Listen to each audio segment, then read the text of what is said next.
I used to stick around, definitely not for too long. Accused of helping 10 in. Welcome to Chat with T. I'm your host, Miss T. So yes, I wanted to give a quick update on the New Orleans inmates that were that escaped a couple days ago. So yeah, pretty insightful information. So yeah, let's get into what we found out, or we know. But so far we know it was 11 people that escaped, and they caught like 3 or 4 the other day. But looks like they have 4 escaped and 6 remain at large. So let's get into the report that was published today. Okay, let's go. His worker at the New Orleans jail is now arrested, accused of helping 10 inmates escape last week. Louisiana Attorney General Liz Murrill announcing that 33-year-old Sterling Williams was booked into jail this morning. Officials say Williams admitted he turned off the water to the cell where the inmates escaped from after he told investigators one inmate threatened to shank him if he didn't. So stop right there. Stop. Pause.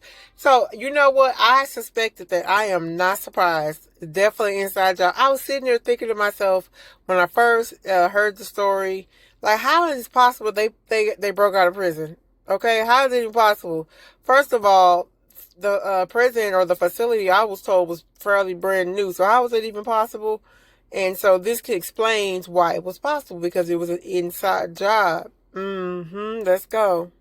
Violent offenders don't make their way into a pod made for two and make good their escape through concrete, rebar, and barbed wire without there being some sort of inside assistance. Investigators say the inmates ripped the toilet off the hinges to crawl through a wall.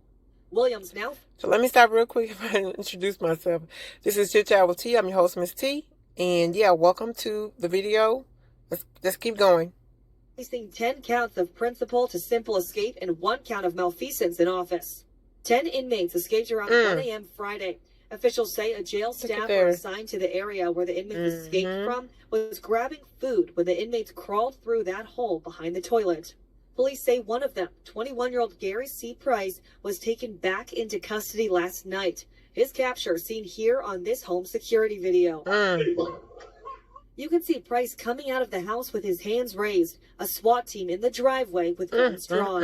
The chief of police telling ABC News they believe some of the remaining fugitives are still in New Orleans. Some of them have murder backgrounds, and so all of them are considered very dangerous and probably potentially at this time.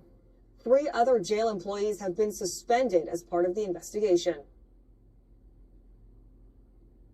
Wow, isn't that crazy? That's whack. Anyway, I want to come give my 2-3 cents on the situation. Not much to say, but that's the update. And again, I suspected that it was an inside job because there's no way they could have did this alone. But it looks like the janitor was picked up, or they have him.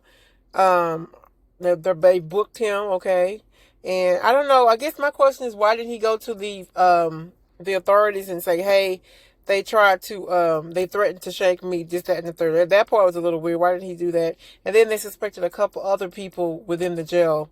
So this is an interesting case. I'm glad they got them, though, because they appear to be dangerous. I hate that they're so young, though, but they appear to be dangerous, and it is what it is. Anyway, I'll keep you updated on the story. Thanks for listening. As I always say, we can't change anyone else. We can change ourselves. Focus on the things you can't control, and on things you can't. I'll be back with another one. Thank you, and goodbye. Oh, yeah, let me know what you think in the comment section, okay? Also, bye. A major update. A jail maintenance